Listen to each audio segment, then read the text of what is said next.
नमस्कार मंडळी, श्री स्वामी समर्थ। स्वागत आहे तुमचं माझ्या यूट्यूब चॅनलवरती।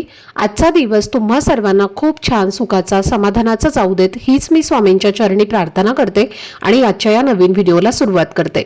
पण त्या अगोदर तुम्ही माझ्या चॅनलवरती जर नवीन असाल तर चॅनलला पण लगेच सबस्क्राइब करा आणि कमेंटमध्ये श्री स्वामी समर्थ लिहायला अजिबात विसरू। मंडळी, उद्या 5 मे 2026 मंगळवार या दिवशी अंगारकी संकष्टी चतुर्थी आलेली आहे आणि आपल्याला माहितीच आहे की प्रत्येक महिन्यात संकष्टी चतुर्थी येते, पण जेव्हा ही चतुर्थी मंगळवारी येते तेव्हा अंगारक योग तयार होतो आणि त्या दिवसाला विशेष महत्त्व दिलं जातं, कारण हा योग वर्षातनं फार कमी वेळेला येतो आणि त्यामुळे या दिवसाची आध्यात्मिक महत्त्वता खूप जास्त वाढते। तर अंगारकी चतुर्थी ही भगवान गणेशाला समर्पित असलेली पवित्र तिथी आहे आणि या दिवशी श्रद्धेने व्रत आणि पूजा केल्याने जीवनातील अडथळे कमी होतात, मनाला शांतता मिळते आणि सकारात्मक बदल जाणवू लागतात। म्हणूनच लहान मुलांपासून ते मोठ्यांपर्यंत सर्वजण या दिवशी भक्तिभावाने गणपती बाप्पांची पूजा करतात।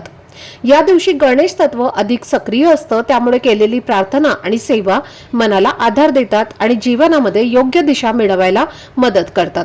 म्हणूनच या दिवशी काही साधे उपाय सुद्धा केले जातात। तर आजच्या या व्हिडिओमध्ये मी तुम्हाला एक सोपा पण अत्यंत प्रभावी असा उपाय सांगणार आहे, ज्यामध्ये आईने आपल्या मुलांच्या भल्यासाठी एका ठिकाणी दिवा लावायचा आहे आणि श्रद्धेने केलेल्या या छोट्याशा कृतीमुळे घरात सकारात्मक वातावरण तयार होतं, मुलांच्या अभ्यासामध्ये लक्ष वाढतं आणि त्यांच्या प्रगतीसाठी चांगली ऊर्जा मिळते।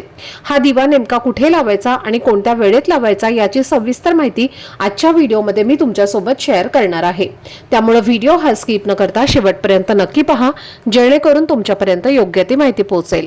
आणि तुम्ही माझ्या चॅनलवरती जर नवीन असाल तर चॅनलला पण लगेच सबस्क्राइब करा आणि बेल आयकॉनला सुद्धा प्रेस करा, म्हणजे मी जेव्हा कधीही नवीन व्हिडिओज अपलोड करेन त्याचं नोटिफिकेशन सर्वात आधी तुम्हाला मिळेल आणि तुमचा एकही व्हिडिओ हा मिस होणार नाही। तसेच कमेंट बॉक्समध्ये ओम गण गणपते नमः हा मंत्र लिहून हाईप बटनला सुद्धा क्लिक करा। तर आजच्या या व्हिडिओमध्ये मी तुम्हाला एक अतिशय सोपा, सात्विक आणि मनापासून करता येणारा उपाय सांगणार आहे आणि हा उपाय तुम्ही तुमच्या मुलांसाठी केला तर त्यांच्या आयुष्यात हळूहळू सकारात्मक बदल जाणवायला लागतात, कारण हा दिवस अंगारकी चतुर्थीचा आहे आणि हा दिवस भगवान श्री गणेशांना समर्पित असल्यामुळे त्यांच्या कृपेचा अनुभव घेण्यासाठी ही वेळ खूप महत्त्वाची मानली जाते।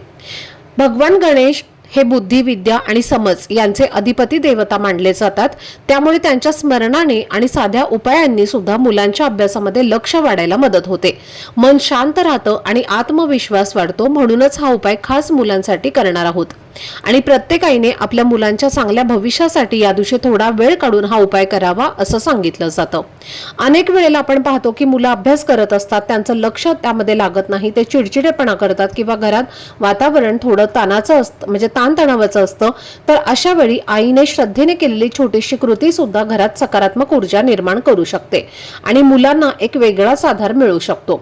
हा उपाय म्हणजे एक साधा दिवा लावायचा आहे, पण तो मनापासून आणि चांगल्या विचारांनी लावायचा आहे आणि जेव्हा आई आपल्या मुलांसाठी हा दिवा लावते तेव्हा त्या प्रकाशासोबतच एक सकारात्मक भावना घरामध्ये पसरते, ज्यामुळे वातावरण हलकं आणि शांत वाटायला लागतं। आता हा उपाय तुम्ही उद्या सकाळी किंवा संध्याकाळी करू शकता। सकाळी करायचं असेल तर शक्यतो 9 ते 9:30च्या आत करा आणि संध्याकाळी करायचं असेल तर संध्याकाळी 6 ते 9:30च्या दरम्यान करा, कारण या वेळेत वातावरण शांत आणि पूजेसाठी योग्य मानलं जातं आणि दुपारी हा उपाय टाळलेला चांगला। तर आता हा उपाय तुम्ही घरातील लहान मुलांपासून ते मोठ्या मुलांपर्यंत सर्वांसाठी करू शकता, मुलं आणि मुली दोघांसाठीही करू शकता, कारण अडचणी आणि ताण हे वय पाहून येत नाहीत आणि म्हणूनच हा उपाय प्रत्येकासाठी उपयोगी ठरू शकतो। आई वडील नेहमी आपल्या मुलांसाठी कष्ट करत असतात, त्यांना चांगलं शिक्षण मिळावं, आयुष्यामध्ये त्यांना यश मिळावं अशी त्यांची इच्छा असते आणि या प्रयत्नांसोबत जर अशा सकारात्मक आणि श्रद्धेने केलेल्या छोट्या गोष्टी जोडल्या तर मनाला आधार मिळतो आणि पुढे जाण्याची ताकद वाढते आणि हाच उपायाचा खरा हेतू आहे।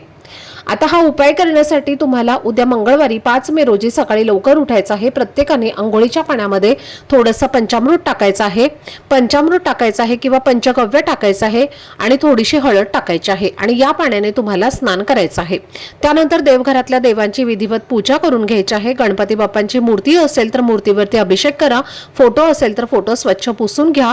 अभिषेक करत असताना गणपती अथर्व शीर्षाचं पठण करायचं आहे आणि त्यानंतर हे जे तीर्थ असणार आहे तर ते ते अभिषेक केलेलं पंचामृत असेल किंवा पाणी असेल तर ते अभिषेक केलेलं पाणी किंवा तीर्थ मुलांना पाजायचं आहे। त्यामुळे मुलांची बुद्धी जी आहे तर ती तल्लख होते, मुलं जो काही अभ्यास करतात तो त्यांच्या लक्षात राहतो। त्यानंतर गणपती बाप्पांना दुर्वा, जास्वंदाची फुलं, गुळ खोबऱ्याचा नैवेद्य अर्पण करून हा उपाय तुम्हाला करायचा आहे। आता सांगितल्याप्रमाणे हा उपाय तुम्ही एकतर सकाळी करू शकता किंवा संध्याकाळी करू शकता। उपाय करण्यासाठी तुम्हाला एक मातीची पणती घ्यायची आहे, कुठेही तुटलेली फुटलेली अशी नसावी, एक चांगली अशी मातीची पणती घ्यायची आहे। जुनी असली तरीही चालेल, फक्त फुटलेली घ्यायची नाही, कारण गणपती बाप्पांच्या पूजेमध्ये खंडित झालेल्या वस्तू ज्या आहेत तर त्या चालत नाहीत आणि म्हणून अखंड वस्तू घ्यायच्या असतात। त्यानंतर त्या पणतीमध्ये तुम्हाला मोहरीचं तेल घालायचं आहे।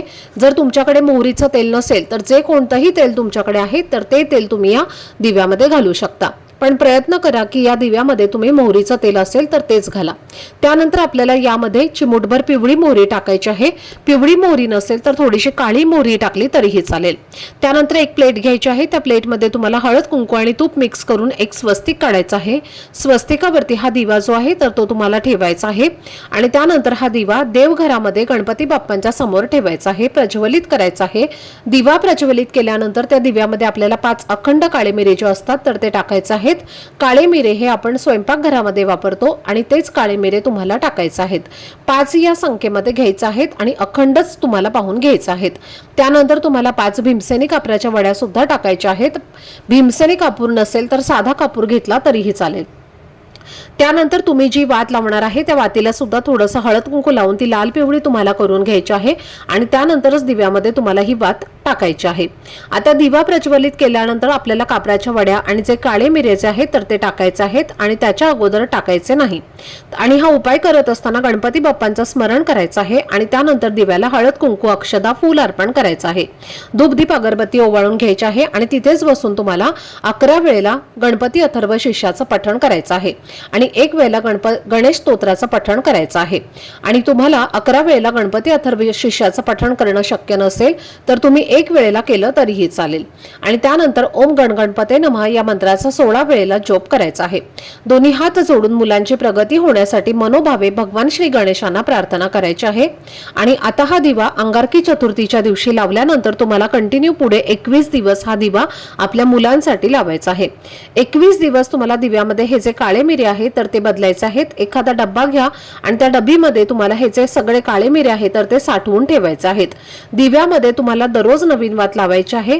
कापूर वड्या ज्या असतात तर त्या विरघळून जातात, त्यामुळे कापूर वड्या तुम्हाला रोज बदलण्याची गरज नाही आणि कंटिन्यू तुम्हाला 21 दिवस हा उपाय करायचा आहे। आणि 22व्या दिवशी हे जे काळे मिरे आपण साठवून ठेवलेले आहेत डब्बीमध्ये तर ते दररोज बदललेल्या ज्या काही वाती असणार आहेत तर त्या सुद्धा आपण साठवून ठेवलेल्या आहेत, तर त्या सर्व तुम्हाला एका भांड्यामध्ये घ्यायच्या आहेत, कापूर वड्या ठेवायच्या आहेत आणि ते तुम्हाला तुमच्या घरामध्ये जाळून टाकायचं आहे आणि त्याचा संपूर्ण धूर हा तुम्हाला तुमच्या घरामध्ये फिरवायचा आहे। फक्त एवढा उपाय जर तुम्ही अंगारकी चतुर्दशीपासून केला तर मुलांसाठी तुम्हाला 100% म्हणजे काय तर 101% तुम्हाला याचं फळ जे आहे तर ते प्राप्त होईल। मुलांमध्ये तुम्हाला खूप चांगले बदल जे आहेत तर ते होताना जाणवतील। आता तुम्ही हा उपाय सुरू केला आणि 2 दिवस पूर्ण झाले, 3ऱ्या दिवशी स्त्रियांना मासिक धर्म आला किंवा कुठे बाहेर गावी जाण्याची वेळ आली तर अशा वेळी तुम्हाला हा जो उपाय आहे तर तो करता येणार नाही, कारण हा उपाय तुम्हाला तुमच्या स्वतःच्याच घरामध्ये करायचा आहे। त्यामुळे जर तुमच्या घरामध्ये काही अडचण आली 3 ते 4 दिवस तर तेवढे दिवस तुम्हाला सोडून द्यायचे आहेत आणि पुढे पुन्हा तुम्हाला हा उपाय कंटिन्यू करायचा आहे। म्हणजे 2 दिवस झाले आणि 3ऱ्या दिवशी तुम्हाला काहीतरी अडचण आली तर जे काही 3-4 दिवस आहेत अडचण असणार आहेत किंवा बाहेर जाणार असाल तर तेवढे दिवस तुम्हाला सोडून द्यायचे आहेत आणि पुढे तुम्हाला कंटिन्यू हा 21 दिवस उपाय करायचा आहे। आणि ज्या काही सेवा मी तुम्हाला सांगितलेल्या आहेत तर त्या सेवा सुद्धा तुम्हाला तुमच्या घरामध्ये करायच्या आहेत। तुमच्या घरामध्ये जर मोठी मुलं असतील तर मुलांकडनं तुम्ही या सेवा ज्या आहेत तर त्या करून घेऊ शकता। मुलं लहान असतील तर आई वडिलांनी या सेवा मुलांसाठी केल्या तरीही चालेल। आता जर तुमच्या घरामध्ये 2 मुलं असतील तर मग हा उपाय कसा करायचा तर पहा, 2 मुलं असतील तर 2 मुलांसाठी तुम्हाला वेगवेगळे 2 दिवे लावायचे आणि एकच मुलगा किंवा एकच मुलगी आहे तर तुम्ही एकच दिवा लावायचा आहे। एक मुलगा आणि एक मुलगी आहे तरीही तुम्हाला 2 दिवे वेगळे वेगळे लावायचे आहेत। आणि तुमचा मुलगा किंवा मुलगी जर बाहेर गावी शिकायला असतील तरी सुद्धा घरामध्ये आई वडील वडील आपल्या मुलांसाठी हा उपाय करू शकतात। आणि लक्षात ठेवा, दररोज हा दिवा आपल्याला देवघरामध्ये गणपती बाप्पांच्या समोरच लावायचा आहे आणि वात जी आहे तर ती लाल पिवळी करूनच तुम्हाला लावायची आहे। नित्य नियमाने वात, कापूर, वड्या त्याचबरोबर काळे मिरे जे आहेत तर ते तुम्हाला बदलायचे आहेत आणि अशा पद्धतीने हा छोटासा उपाय तुम्ही नक्की करून पहा। ही एक सेवा आहे, ही सेवा इतकी प्रभावी आहे की ही सेवा ज्या घरामध्ये मुलांसाठी केली जाते त्या मुलांच्या आयुष्याचं सोनं झाल्याशिवाय राहत नाही। तर ही अत्यंत महत्त्वाची माहिती मला तुमच्यापर्यंत शेअर करायची होती। आजचा हा व्हिडिओ जर तुम्हाला आवडला असेल तर व्हिडिओला लाईक करा, चॅनलवरती नवीन असाल तर चॅनलला सबस्क्राईब करा आणि हा व्हिडिओ आपल्या मित्रपरिवारासोबत जास्तीत जास्त शेअर करा। चला तर मग भेटूया पुढच्या व्हिडिओमध्ये, तोपर्यंत सर्वांना श्री स्वामी समर्थ। धन्यवाद।